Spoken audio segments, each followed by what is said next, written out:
बहुत सारे ऐसे मेल्स हैं जिनको ये पता ही नहीं है कि कितनी बार और किस तरीके से आपका जो प्राइवेट हिस्सा है उसको क्लीन करना बहुत ज़्यादा ज़रूरी है। नहीं तो आप बहुत सारी प्रॉब्लम से घिर चुके होंगे या फिर हो सकता है कि आपको प्रॉब्लम्स आने वाली होंगी, ठीक है? क्योंकि आप लोग दवाइयाँ भी खा लेते हैं, क्रीम्स भी लगा लेते हैं, लेकिन प्रॉब्लम का खात्मा नहीं होता क्योंकि आपको सही कारण ही नहीं पता है। तो चलिए शुरुआत करते हैं। तो आज की वीडियो में हम यही जानेंगे कि कितनी बार धोना है, कैसे मतलब प्रॉपर तरीके से साफ-सफाई रखनी है, ठीक है? तो चलिए स्टार्ट करते हैं आज के इस वीडियो की। सो मेरा नाम है एकता और आप देख रहे हैं बहुत ही प्यारा-सा चैनल स्टडी विद मी। तो चलिए शुरुआत करते हैं। पहली बात यही कि सफाई क्यों ज़रूरी है? क्योंकि देखो, अगर आप वहाँ पे साफ-सफाई नहीं रखेंगी, तो वहाँ एक पदार्थ बनता है, ठीक है? जिसको बोलते हैं स्मैग्मा। एक व्हाइट-व्हाइट कलर का होता है, चिपचिपा-सा, हल्का-सा जैसे कि पाउडरी फॉर्म में होता है, ठीक है? तो वो पूरी तरीके से जो आपका हेड है, उसके नीचे जो स्किन है, ठीक है? जो मूवेबल है, आगे-पीछे हो सकती है, उसके नीचे वो जमा होना शुरू हो जाता है। वो एक तरीके से सही भी होता है क्योंकि थोड़ा-सा उसको नम रखता है, ठीक है? जो कि ज़रूरी है। तो उसको टाइम टू टाइम क्लीन करना ज़रूरी है। अगर आप उसको क्लीन नहीं करते हैं, तो क्या होगा? अगर आप क्लीन नहीं करेंगे, तो वहाँ पे स्मेल आएगी, ठीक है? वहाँ पे इन्फेक्शन हो सकता है, घाव हो सकते हैं, ठीक है? स्कार्स बन सकते हैं एंड वहाँ की जो चमड़ी है, जो मूवेबल है, वो बिल्कुल परमानेंट वहाँ पे चिपक सकती है, इन्फेक्शंस की वजह से। तो इतनी सारी प्रॉब्लम्स हो सकती हैं और जब चमड़ी चिपक जाती है, तो आप इतना मानिए कि बहुत सारे लोगों की इच्छा ही खत्म हो जाती है रिलेशन बनाने की। कुछ लोगों का कॉन्फिडेंस ही लो हो जाता है कि वो नहीं करना चाहते, जब उनका पार्टनर बोलता है तब भी नहीं करना चाहते। और बहुत इंपॉर्टेंट बात कि किसी-किसी का जो हार्डनेस है वो धीरे-धीरे जाने लगती है क्योंकि देखिए जब आपको ऐसा लग रहा है कि आप करते हैं तो आपको दर्द हो रहा है क्योंकि जब वो चमड़ी खिंचती है तो पेन होता है, पीछे नहीं हो पाती है, तो बहुत सारी प्रॉब्लम्स आ जाती है। इसकी वजह से फाइमोसिस हो जाता है, इसकी वजह से पैराफाइमोसिस हो सकता है, इसकी वजह से बेलेनाइटिस हो सकता है जो कि स्किन को चिपका देता है, अंदर गंदी सी बदबू आती है, डिस्चार्ज होने लग जाते हैं, तो इतनी सारी प्रॉब्लम्स आते हैं। और जो मैं मेन बात बता रही थी कि इन सब की वजह से आप नहीं करना चाहेंगे एंड उसकी वजह से आपका जो तनाव है वो प्रॉपर तरीके से जा सकता है, ठीक है?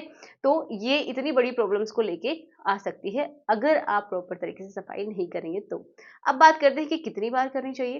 तो देखिए, एक तो जब आप नहाते हैं मेनली उस टाइम तो आपको करना ही है एंड जब आप रेशम बनाते हैं तो उसके बाद भी आपको बहुत ज़रूरी है साफ-सफाई करना। कुछ लोग क्या करते हैं, टिश्यू लिया, उससे पोंछ लिया, छोड़ दिया या फिर ऐसे ही अपने अंडरगारमेंट्स हैं वो पहन लेते हैं। तो ऐसा आपको नहीं करना है, बिल्कुल भी नहीं करना है। और जब आप यूरिन के लिए जाते हैं तो उसके टाइम भी आपको वॉश करना चाहिए। वॉश नहीं भी कर पाते हैं उस समय तो आपको आपकी जो स्किन है उसको बिल्कुल पूरी पीछे करके तब ही करना चाहिए ताकि जो यूरिन की बूँदें हैं वो आस-पास चिपक जाती हैं और प्रॉब्लम क्रिएट कर सकती हैं क्योंकि बहुत सारी टॉक्सिन्स को लेके वो बाहर निकलती हैं, ठीक है? तो उस समय भी आपको क्लीन करना ज़रूरी है, चाहे तो आप टिश्यू से कर लीजिए उस टाइम या फिर अगर आप घर पे हैं तो आराम से वॉश भी कर सकते हैं, कोई प्रॉब्लम नहीं है, बहुत अच्छा है। अब बात करते हैं कि करना किस तरीके से है क्लीनिंग। तो देखिए, इसका भी सिंपल सी बात है कि या तो आप नॉर्मल सा वाटर ले लीजिए, मतलब ल्यूकवार्म वाटर जिसको बोलते हैं, ना तो बहुत ज़्यादा गर्म होना चाहिए, ना बहुत ज़्यादा ठंडा होना चाहिए, नॉर्मल सा होना चाहिए। तो उसको आप लेके एंड आपकी जो स्किन है उसको पूरी तरीके से पीछे खींचेंगे, ठीक है? एंड देन आप उसको रनिंग वाटर से अगर वॉश करते हैं तो बहुत अच्छा है क्योंकि वहाँ पे जो चिपकी हुई सी जो स्मैग्मा है वो सारा निकल जाता है एंड ये ज़रूरी भी है। तो आप उससे भी क्लीन कर सकते हैं इस तरीके से या फिर आप हल्का-सा कोई भी वॉश यूज़ कर सकते हैं। यहाँ के वॉशेज़ भी आते हैं, अगर आप यूज़ नहीं करना चाहते तो नॉर्मल जो आपकी सोप होती है उसको आप हाथ में लेंगे, ठीक है? पानी के साथ में हाथ में लेंगे एंड देन आप हाथ में ही थोड़ा-सा उसको रगड़ के आप हल्के हाथों से उसको क्लीन कर सकते हैं। ओके, डायरेक्टली आपको वहाँ पे साबुन नहीं लगानी है क्योंकि वो हो सकता है कि और ज़्यादा आपको ड्राइनेस वहाँ पे फ़ील हो, तो ऐसा भी नहीं करना है। अब देखो ये सब इसकी वजह से मतलब जो प्रॉब्लम्स है वो आ सकती है अगर आप क्लीन नहीं करेंगे, तो अब आपको समझ में आया होगा कि किस तरीके से क्लीन करना है और कितनी बार करना है। तो जब आप यूरिन जाते हैं, रेशम बनाते हैं और जब आप नहाने के लिए जाते हैं तो बहुत ज़्यादा ज़रूरी है आपको इस हिस्से को क्लीन करना, ठीक है? एंड क्लीन करने के बाद उसको ड्राई करना भी बहुत ज़्यादा ज़रूरी है, ठीक है? और यहाँ पे कोई परफ्यूम आप नहीं लगाएँगे, जो खुशबू वाले होते हैं डायरेक्टली इस हिस्से पे नहीं लगाएँगे। किसी को अगर स्मेल आ रही है, कोई डिस्चार्ज आ रही है, तो कोई प्रॉब्लम है, इचिंग हो रही है, तो डॉक्टर के पास आपको ज़रूर से ज़रूर जाना ही है, ठीक है?